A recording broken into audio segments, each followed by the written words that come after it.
De la minutie, de l'attention et l'amour du travail bien fait, c'est toute l'histoire de la vie de Sylviane. Depuis son adolescence, la Saint-Philippoise s'attache à produire des objets en Vacois. Au départ, c'était donner maman un coup de main pour les sacs ballots.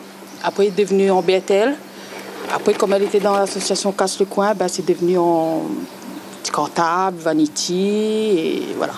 Ça a continué. Maintenant, on fait des trucs un peu sophistiqués, quoi. Des fois, je suis fière de ce que je fais.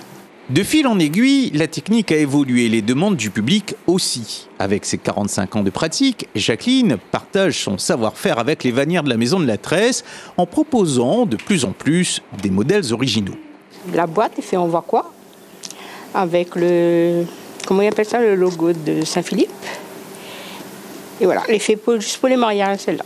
Et à l'intérieur, on retrouve des couverts pour aller pique-niquer, histoire d'allier l'utile et l'agréable. Question innovation, ce n'est pas tout. Là, nous, m'a fait une tente marché, mais revisitée. Et avant, c'était une tente marché tout court, simple. Et aujourd'hui, nous m'a mis un petit peu de la couleur dans les cordes et avec pour fermeture. Un tissu pour fermer. Comme ça, il ne mouille pas ? Non, comme ça, il ne va pas se saquer dedans. Le Nec Plus Ultra, c'est quand même la thématique pour l'année 2025 avec une série pleinement adaptée à l'ère du temps sans rien renier de la tradition. Cette année, on a travaillé sur des portes d'ordinateur, des portes tablettes et des portes téléphones. La modernité. Voilà, c'est ça. De toute façon, dans la vie, il faut toujours évoluer.